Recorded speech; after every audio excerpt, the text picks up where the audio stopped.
we've decided to take a little road trip out to eastern New York into the Hudson Valley in search of a 60-degree fork in an oak tree that we can use for a breast hook in the skiff that we're building. I don't usually wear boots, but I got them on today. It was a good decision. Oh, yeah. Yeah, whatever you Get your feet all wet. You're not comfortable. Look at this too, man. Briars. We're here with Michael Braun, the owner of the 60-acre farm, and he's been following our skiff build on the internet and pretty enthused about it, and we're enthused to have him following us as well. And we had put a request in to find some wood that we could use for a breast hook, and he's responded to that request, and we think that's pretty cool. Let's see. So yeah, there's 2 crooks in that one. As you walk downhill, you'll see another one up here, I think. Right, yep. And that one may not be as big. I'd love to see what a small one looks like. Yeah, mills out to, sure. You know what I mean? But yeah, because there's actually a couple down here that have a wider... Yeah, those are the ones. Look at this. There's some nice logs in here. 14 feet. 14 foot right through the crook on this. Yeah, that's so right a nice on in log there. right there, man. Oh, it's a beauty, isn't it? And it's not as old as I thought it was. What are you going to do with that log? Well, it's up for grabs if you need it. Otherwise, I was going to put it in the timber. Well, no, I may end up having to own that log. But you see the end of it? Little wide for my taste, but gorgeous. That's the best bending stock when the growth rings are wide. Yeah. But bending stock, they say that's better than slow grown. I can believe it. You know, I'm sure that's someone's opinion, but that doesn't mean it isn't right. You know what I mean? So, yeah. you know, I'm looking up here at the trunk of this tree for 2 different things. One is like knobs on it that branches might have broken off and grown over, because that does happen when the tree's young, and it'll still grow over it, and then it might be still good inside. The other thing I'm looking at is the curvature of it, and obviously the length and the size. This is what I would call a huggable tree. You know, it's just huggable. It's like your big brother. You know what I'm saying? And this is a nice log. I'd be really impressed if there was logs bigger and taller than this with clear bending stock in these woods. Now this is fun for me because we're kind of out here where the source of this stuff comes from, and I don't always do that. I go to mills and buy lumber and different things, but I don't get out in the woods, you know, as often as I'd like to get out in the woods. So I'm pretty pleased to be out here, and looking up into the trees is awful interesting, and there's all kinds of different trees out here. I say, look at that shagbark. Isn't it something? It's like shingles. You don't really have an end going up. All the ends are hanging this way. So when the rain, you know, it sheds the water off the trunk, all off the ends of the bark like that. It's pretty cool. I like that. Dude, that does look clear. What do you think you think that's an oak tree? Oh, yeah. Yeah, 100%. And maybe it does have an imperfection in it. But you know, like I said, if that imperfection, it has to be strong. It wouldn't stay there. Oh, yeah. Right? The other thing is we don't know, I don't know what they visually look like. You know what the swirl looks like? Yeah. It might look fantastic. So here's a tree that we found right here, and we think it's like a red maple or a swamp maple, but it's kind of hard to identify. But it's got a crotch that you can just reach from the ground here kind of conveniently, and you can reach up inside there from either side. It's got like a pocket down in the middle of it, deep, maybe this deep, hollow like that. And you know, something like this you would want to definitely stay away from, because that pocket's going to hold water, and it's going to have all kinds of problems down inside of it, in the heart down in here. So, you know, we wouldn't want to use something like that, but it's just looking at it as a demonstration. It's kind of interesting that you can even reach it. It's a good size one that you can reach it, because usually a fork in a tree like this is probably 14 feet off the ground or 12 feet off the ground. So, you know, we're not going to cut this thing down just to show you that, but we're continuing to look along the woods here, and we're going to find quite a few more of them, I'm sure of it. So we've marked out a couple of trees that have some distinct possibilities, 2 or 3 crooks in each tree. Yeah, look at this one right here. They're quite a bit smaller, but but that one right there is fairly open. We're not going to cut them down right away, because we have a piece that's already down and it's up by the mill, and the first thing we're going to do is go cut that one up and see how that looks, and maybe learn some lessons from that, and then come back. Wow. I can lift the tractor off and you Oh can my take a good peek God. at it. Like, You know, I mean, look at it. It's a great piece. I just, you know, I don't know what the imperfection will look like, but it's certainly big enough to do the job, that's for sure.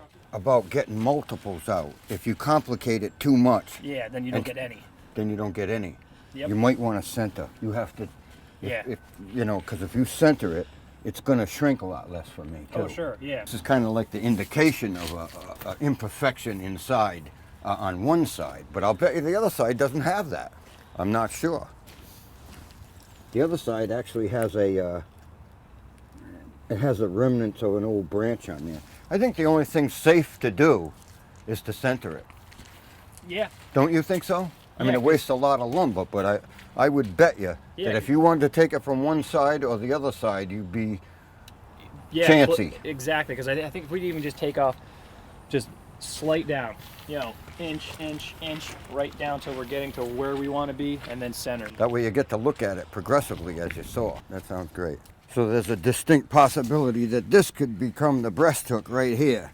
It does have a bit of an imperfection in it, but it stayed together and it isn't opening up, and it doesn't have a pocket in it, so it isn't holding any moisture or any water inside that pocket. So I think what we're going to try to do, rather than get a couple of knees out of it, would be to just start trimming it off a little bit and then get down in there a little bit. We might center the knee, the breast hook, right on the center of these two things, so we'd have to adjust this thing on the mill tipped so that we were lined up with the center. Now you can see how big it is when we go to move it, and we've got it hanging off the bucket of this tractor, and it's so heavy that when we pick it up, it's almost picking the rear wheels of the tractor right off the ground. So you kind of have to move around very carefully and slowly with it, and it's just barely borderline that we're even able to pick it up with this tractor and get it up on the mill.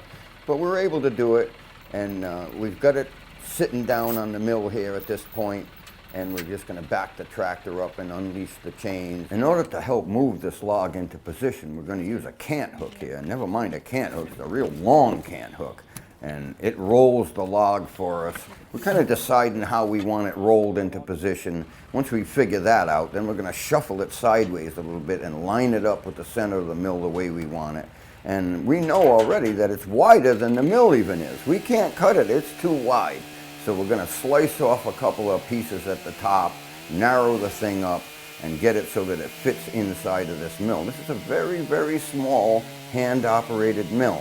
So we have to make some concessions because we don't want to get started milling it and then have to stop for any reason whatsoever. The log is going to be really nice and stable on that mill so that the rotation of the mill doesn't suck the log over sideways or roll it, because what will happen is you'll just end up with a real lumpy cut and the mill will strain and all kinds of things will go wrong. So you have to be careful, you have to consider everything that might possibly go wrong and take steps to avoid all of that before you get started. Try that. That's got to be it. Now we're going to get started here, and our first cut is going to be a real fine, real light cut, just to get the mill operating and see how it all works and see how sharp it is and see how it cuts. And the mill is actually slanted downhill, so we don't have to push the mill along. It's kind of working its way along. We almost have to hold it back and tame it so that it doesn't, you know, take off fast and slow down and all these different things. It's just got to be controlled. It has to be tame as it cuts. Now we've taken the first cut off and set that piece aside, and we're already a little bit disappointed because we can see that this imperfection down the center of the thing here is not to our liking. But we're going to take a few more cuts, and we're actually going to take maybe another 1x off, and then we'll start taking a few 2x's off just so there's some lumber out of it, whether we use it or not for our purposes. Michael and I are operating this mill together here because I don't think it would be advisable to mill something as large as this all by yourself. Something could go wrong and you wouldn't have any backup whatsoever. So I think it's amazing that he and I are able to operate this thing together like this. I think that comes from both of us having operated machines like this throughout our lifetime. You got a 2-inch piece of material to use no matter what, you know? I'm going to lean in here with a tape measure and measure down from the surface of the last cut that we've made to the blade and make sure we cut off at least a 2x, because if these 2x's come off of here and they're not something that we want to use, we want to make sure that it's usable for somebody else. We want it to be lumber, not just cut up in firewood and thrown away. Right about, yeah. I got to go a little. Come back up. Yep, because. Come back up. Oh, right there. Right there? Yeah, that's a touch heavy too. That's all right. It's good. We want to make sure that we maintain the speed of that blade constantly. We don't want, it has a governor on it, but the governor doesn't stop it from slowing down, it stops it from speeding up, really, is what the governor's all about. So what we want to do is keep track of how fast it's cutting, how well it's cutting, whether it's wandering. We've got to keep our eyes on the wheels and make sure they're staying on the track and everything else, because it's up to us to operate the mill. We've just removed 2 2-bys off the surface of that log, and unfortunately it isn't looking any better. We're very close to the center of the log at this point, and we've decided that we'll give it one more shot, and we're going to take care of that. One cut, one end to the other, slide that piece aside, take a look and see what we've got. Looks terrible. You can see that it'd be so nice if it, well, we just made the last cut that we're going to make on this piece, because it just isn't going to come out of this piece. It's got too much of an imperfection in it. So we're going to go look for another piece. That one would have done it. You see that this doesn't have the start of anything. Nothing in it. Nothing. Wouldn't it be interesting just to cut that off like this and then just section that up and see what it looks like? We can cut this one up Why don't real you just quick. cut that right up right there and just see what that thing looks like. Now we've got another log here that Michael has already fallen, and we've decided on this particular log that we would cut it right down the middle first, rather than waste any time and move it and everything else. We're just going to cut it right down the middle with a chainsaw and then lop one of those pieces off and get a good look at the center of this one. I'm going to extend this cut a little further down and then lop that piece off and get a look at the center of it. And while I'm not convinced that this piece is what we're looking for, it's got possibilities. So we're going to lop the whole thing off and take this one with us.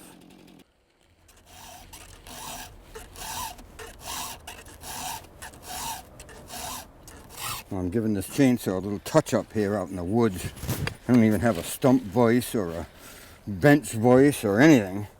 And my glasses aren't quite powerful enough, so I have to get my head back as far as I can get it. But I bet you I could do it with my eyes closed. A nice, even, steady stroke, nice and straight, like that, see? And there's tricks to it. I mean, I've got this file, I don't have a handle or anything, so I've got the file lined up with my thumb, and I've got the very end of it tucked into the palm of my hand here. So the file can't go that way in my hand. My hand has to go this way for the file in order to change direction. So it makes it nice and easy, so I make a nice straight stroke like so.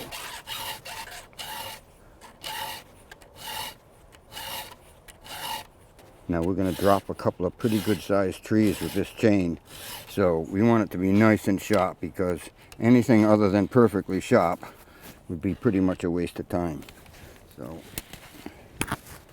it's got quite a bit of damage on there. Even though the thing cut, it still isn't ready for a job like that.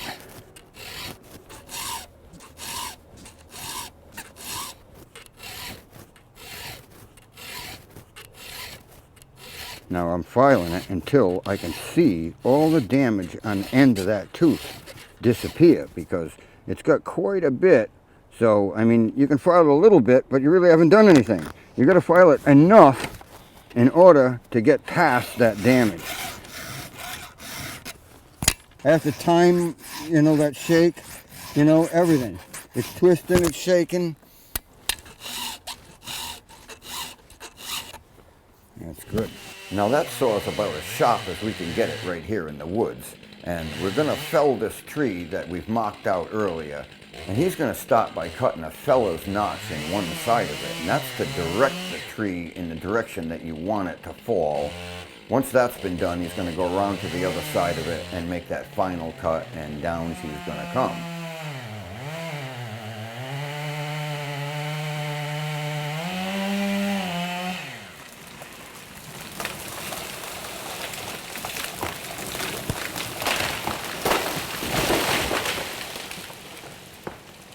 Now that that tree is on the ground, we're going to cut the sections out that we're interested in stand them up and use the same chainsaw that we just sharpened to make some longitudinal cuts in this one.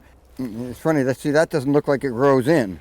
This could have been a Sapling? Could have almost a sapling, sure, a little branch on it, you know. But then it's showing 2 hearts still, which is surprising. But that's okay. That's okay. I don't care if it had 2 hearts in it. It would look like $1 million to me. I don't care. Now this time we're just going to use the chainsaw to make some longitudinal cuts in these pieces because we just don't know whether it's worth it to take them up to the mill and get involved with all of that. So we're going to take a chainsaw, do some longitudinal cuts like I said, and that gives us a chance to get a real good look at it right here in the woods. All right. And that gives us a chance to get a good look at it right here in the woods. Oh, look at that. Hear that? Right where you'd least expect it.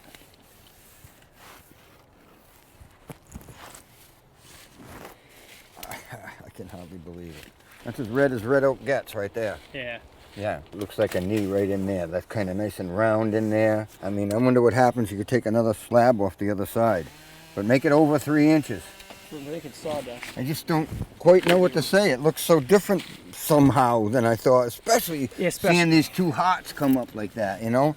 But that thing there, if I took that down to probably 2.5 inches, you know, that might do the trick. It looks like it's in here. It really does. So, we've had a great day up here in the Hudson Valley in New York, and I want to thank my friend here, Michael Braun, for doing all this for us. I mean, it's quite a bit of effort, and we've proven that there are some breast hooks, like 60-degree breast hooks in oak trees like this. Now, I believe that this tree right here is what they call a yellow bark. It's not a white oak, so you can blow right down in it. You can blow air right down into it without even cutting a short piece off. But that's okay for me. The whole rest of the boat's all red oak, and if we can make it look really good, we've made the whole trip a success.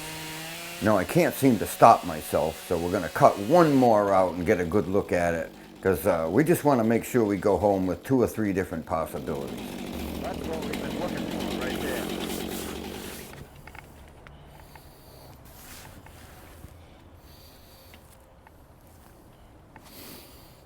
I like the inside curve right here. It doesn't have that imperfection running right down the center of it like a lot of them do. But this is a secondary fork in the tree, you might say. It's way up in the tree. It's not, you know, the first one in the trunk.